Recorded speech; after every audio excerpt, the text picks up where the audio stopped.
C'est quoi un ordinateur quantique? Quelle est la différence concrète avec un de nos ordinateurs classiques? Et est-ce que cette nouvelle technologie quantique pourrait être une menace pour toute la cryptographie que nous utilisons aujourd'hui et en particulier dans les crypto-monnaies et dans le Bitcoin? Vous allez voir que ça pourrait être vraiment une grande menace et je vais vous expliquer ça dans cette vidéo. Mais avant ça, si vous souhaitez connaître mes stratégies d'investisseur qui me permettent d'investir dans les crypto-monnaies de manière simple et en automatique, j'ai une vidéo formation gratuite à vous offrir. Pour y accéder, c'est simple. Cliquez sur le bouton en haut à droite de cette vidéo, cliquez sur le lien qui se trouve sous cette vidéo, inscrivez-vous et je vous enverrai tout ceci par email gratuitement. Avant de vous présenter l'utilité des ordinateurs quantiques et qu'est-ce qui vont réellement changer dans notre vie dans les années à venir, eh bien, nous devons commencer par les explications de base et comment fonctionne un ordinateur traditionnel, un ordinateur classique que tout le monde possède aujourd'hui. Aujourd'hui, les ordinateurs que nous utilisons au quotidien sont binaires.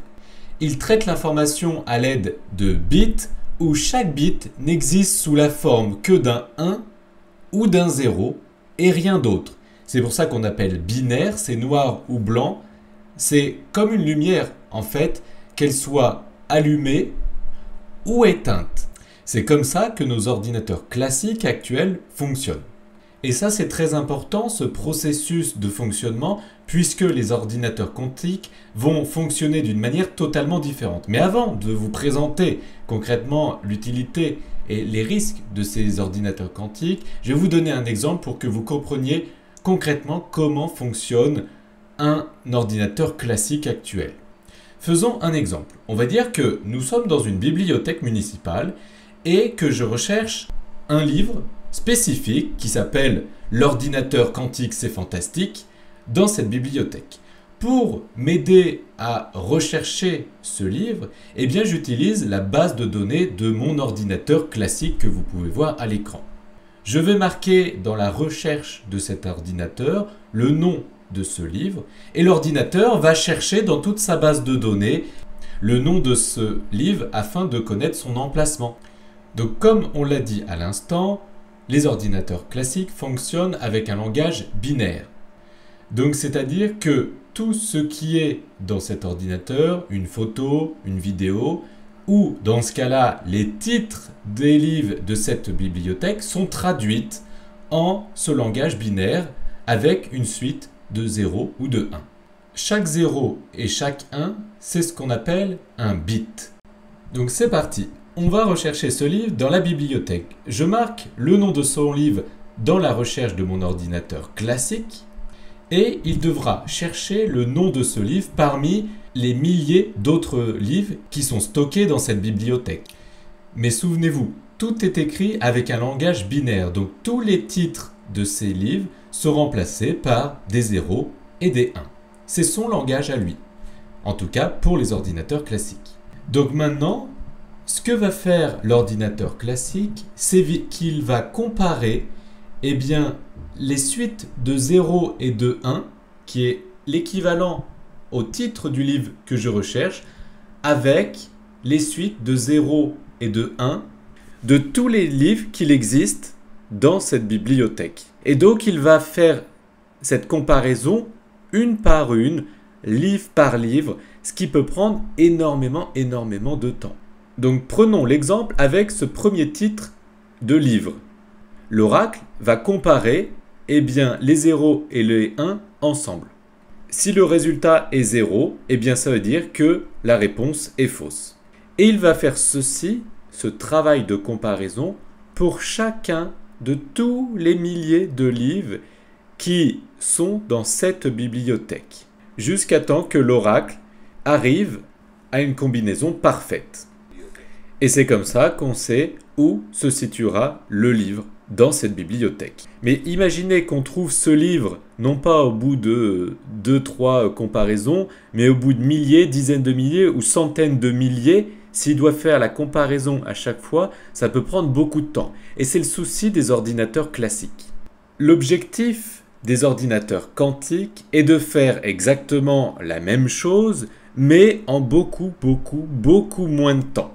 Car il a une puissance de calcul beaucoup plus importante que les ordinateurs classiques. D'ailleurs, Google avoir dit atteint la suprématie quantique avec un calcul réalisé en 3 minutes au lieu de 10 000 ans si on passait directement avec un ordinateur classique. Bon, après, IBM a un peu contredit ça en disant que un ordinateur classique pourrait réaliser ce même calcul, non pas en 10 000 ans, mais en 2 jours. Mais même si on doit lancer des calculs et qu'un ordinateur prend 2 jours à trouver le résultat de ce calcul, alors qu'un ordinateur quantique prendrait que 3 minutes, je préfère attendre 3 minutes que 48 heures. Donc maintenant, je vais vous expliquer comment fonctionnent les ordinateurs quantiques et quel pourrait être leur impact à l'avenir.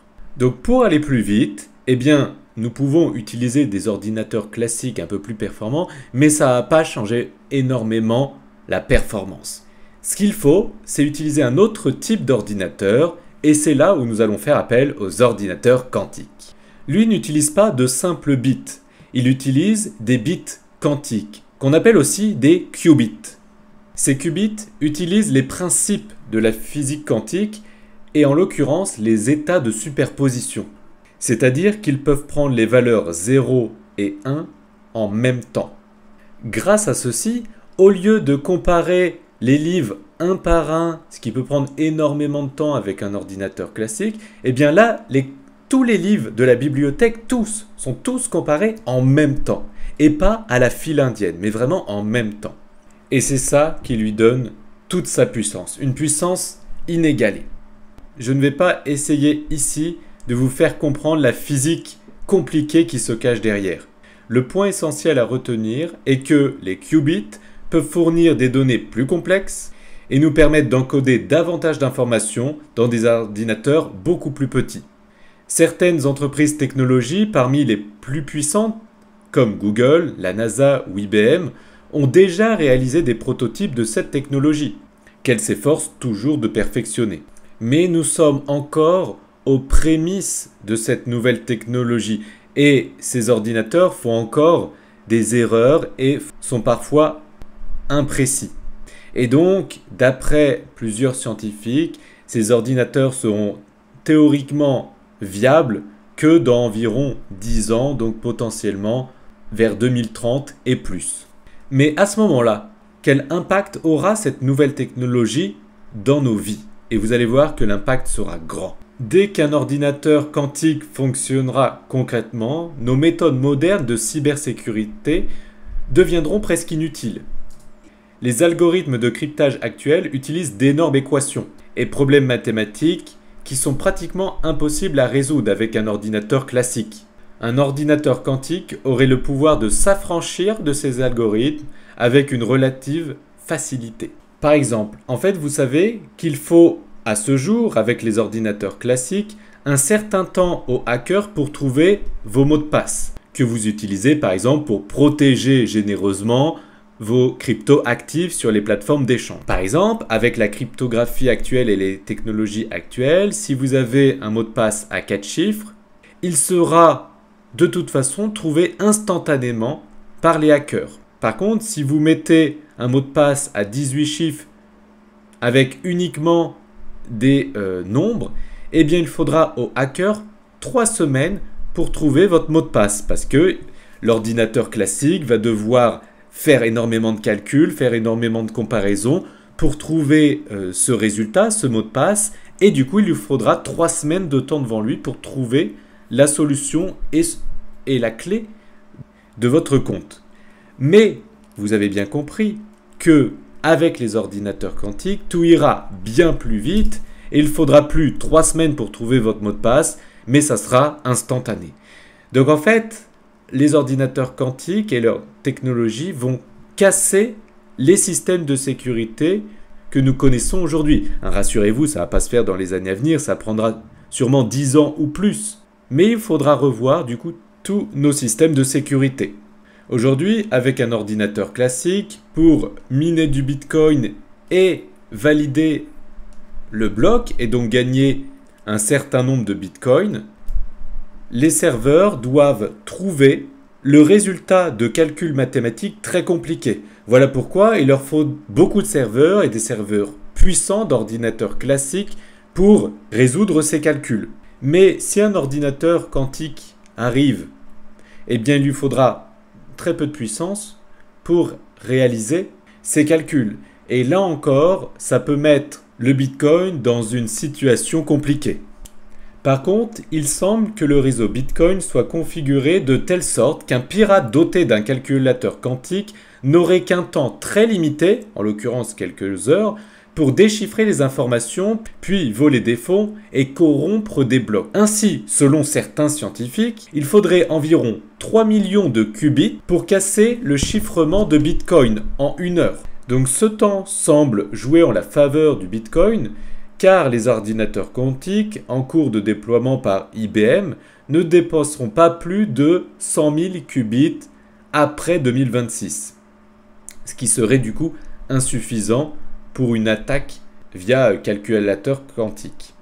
Il existe une proposition nommée Bitcoin Post Quantum sur le site bitcoinpq.org.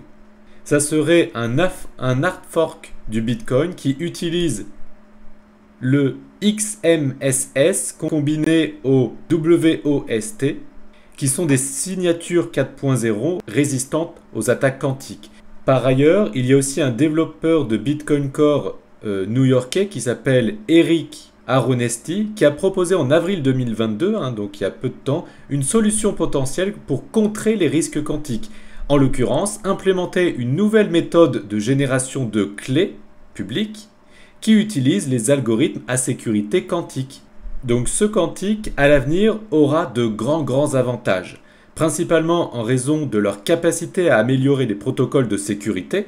On va passer à un cap largement supérieur, en générant des codes purement aléatoires. Grâce à cette protection, les appareils de communication basés sur le calcul quantique pourraient être utilisés pour transmettre des dossiers médicaux, voire gouvernementaux, des données de défense et d'autres documents sensibles.